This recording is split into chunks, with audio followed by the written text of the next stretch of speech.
The door to the EU remains locked for Serbia, with no clear prospect as to when it might be opened. And while Belgrade keeps these aspirations for EU membership alive, it's also enhancing ties with Russia. At home, President Alexander Vучić is facing protests over corruption and media freedom. Well, to discuss all these issues with me in Davos, I'm joined by President Vучić. Thanks very much for joining us here.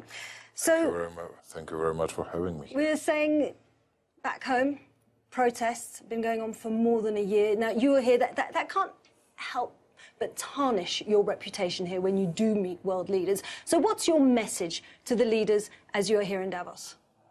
I have no big problems with protests.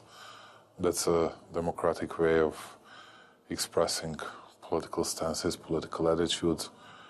We allowed our political opponents to organize protests for more than a year, but according to the latest polls, our numbers are up. Their numbers are very small, and just for your people to know, it's about 53% for us and 8.5% for them. There will be parliamentary elections held this year. We'll have parliamentarian elections by the end of April this year, and it's okay. You know, it happens all over the world, and it's good to have it because you always have a chance to face your politics with the politics of the others. But you won't be able to face the politics of the others because the opposition is saying they might well boycott that poll. And so ultimately, would that not delegitimise that vote? No, because we'll have a big turnout anyway, much bigger than many people might expect. It's their right whether they're going to boycott, whether they're going to participate in elections. We did our best really to meet all their demands, all demands of European Union, to deliver on it on election conditions, and well, it's up to them.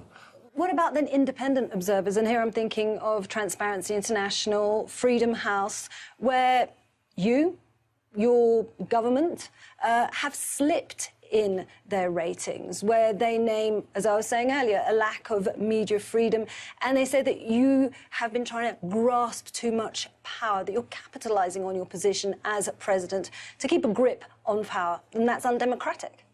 Of course it's undemocratic, and I'm not doing that. But that's why we, to tell you the truth, did a lot improving election preconditions, particularly on media issues, but in fact 90% of Serbian people are using social networks, and there are no restrictions, no restraints on that. But you know, if you define everything, if you define politics through media, and that's the only important issue, you need to lose.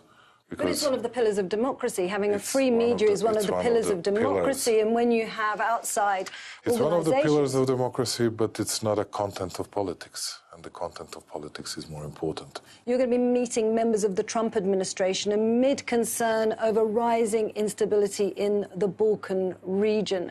What will you be telling them? I would say many thanks, because they did together with us that establishment of a direct flight between Belgrade and Pristina. I would say many thanks to Mr. O'Brien, to Richard Granell, and that's what we do together. So that's in the agreement stage. When will those flights actually resume?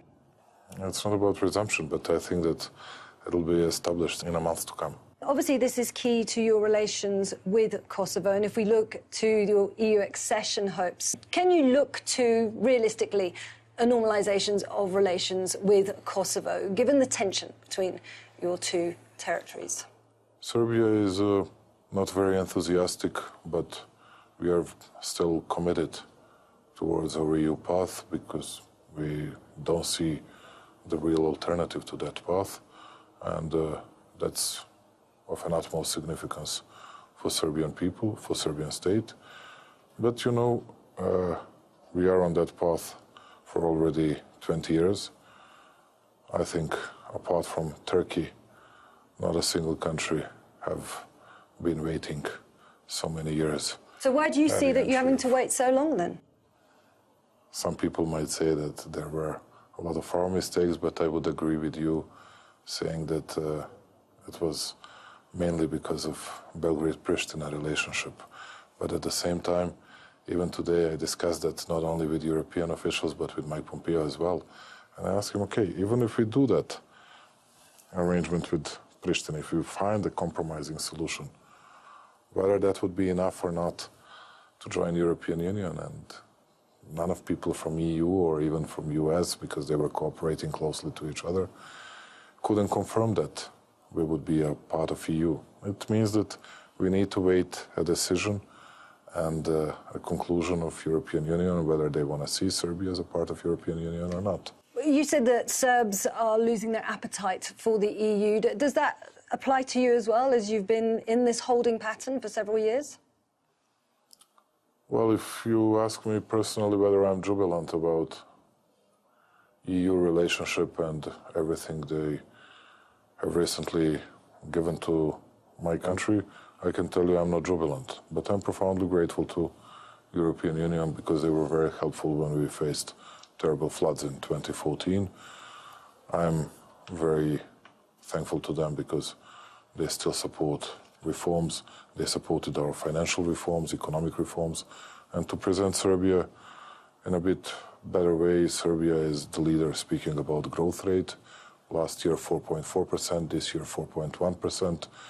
We have a surplus in our budget for the fourth year in a row, and we are by far the biggest economy of the Western Balkans, and we are doing better and better. Your relations with Russia have improved.